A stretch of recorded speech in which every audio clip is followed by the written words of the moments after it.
चिमुकल्याला बुडताना पाहून थेट विहिरीत उडी. देवदूत इरफानने 5 जणांचा जीव वाचवला. सोलापूर ॲक्सिडेंट.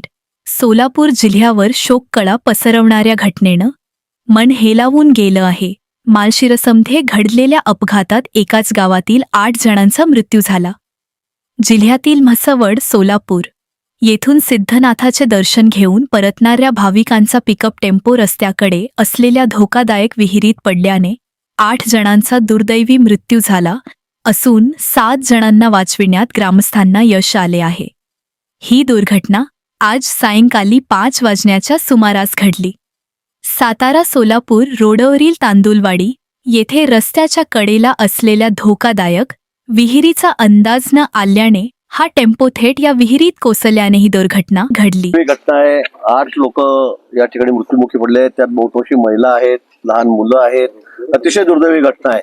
आणि आताच भाऊंनी सांगितलं की यामध्ये जे दोषी असतील त्यांच्यावर अतिशय कडक कारवाई केली जाईल. मी आधी सांगितलं की सदोष मनुष्यवधाचा गुन्हा त्यांच्यावर दाखल केला जाईल. दिंडोरीला ज्या वेळेला ही घटना घडली त्याच्यामध्ये ते लहान मुलं त्या ठिकाणी डायरेक्ट तिथं रस्त्याच्या सेंटरलाच विहीर होती. कठडे तिला नव्हतं आणि फूटभर 6 इंच असेल आणि त्यामुळे ती गाडी गेल्यामुळे तिथे सुद्धा मोठी घटना 6 महिन्यापूर्वीच घडली.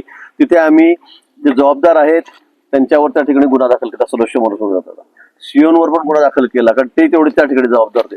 इथे सुद्धा कोणालाही सोडलं जाणार नाही. जे दोषी असतील याच्यामध्ये त्यांच्यावर गुन्हा दाखल केला जाईल.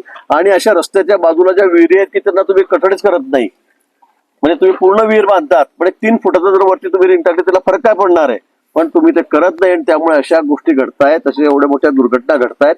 मला वाटतं सगळ्यांना सूचना जिल्हाधिकाऱ्यांनी सांगितलं आणि मी महाराष्ट्रावर आम्ही सांगतो आता की अशा रस्त्याच्या बाजूला असलेल्या विहिरी यांच्यावर 3-3, 4-4 फुटाचे कठडे असलेच पाहिजे. 3 फुटापर्यंत ते असले पाहिजे की जेणेकरून असे अपघात होणार नाही. आणि जे करणार नाही त्यांच्यावर आम्ही कारवाई करू. मुख्यमंत्री महोदयांनी सांगितलेलं आहे की जे मृत्युमुखी पडले त्यांच्या नातेवाईकांना प्रत्येकी 5-5 लाख रुपये त्या ठिकाणी जाहीर केलेले आहेत. पण खरं म्हणजे 5 लाख देऊ, 10 लाख देऊ, 2 लाख देऊ, पण यापेक्षा जे जीव गेलेत, एकाच घरामधले 6 लोक गेलेत, त्याचे 2 मुलं गेलेत, बायको पण गेली, आई पण गेली. मला वाटतं खूप दुर्दैवी प्रकार आहे हा कुठेही त्याची भर जी काही पैशातून कुठेही भरून निघणारी नाहीये. त्यांच्या वेदना आम्ही ज्यावेळेला बघतोय तर खरं सांगण्याच्या पलीकडे. संबंधित कॉन्ट्रॅक्टर दोषी आहे त्याच्यावर सदस्य मनुष्यवधाचा गुन्हा दाखल करण्याच्या सूचना दिलेल्या आहेत. त्याच्यावर कारवाई केली जाईल. ज्या ज्या अधिकाऱ्यांनी या सगळ्या गोष्टीकडे दुर्लक्ष केलं त्या अधिकाऱ्यांच्यावरही कारवाई होईल.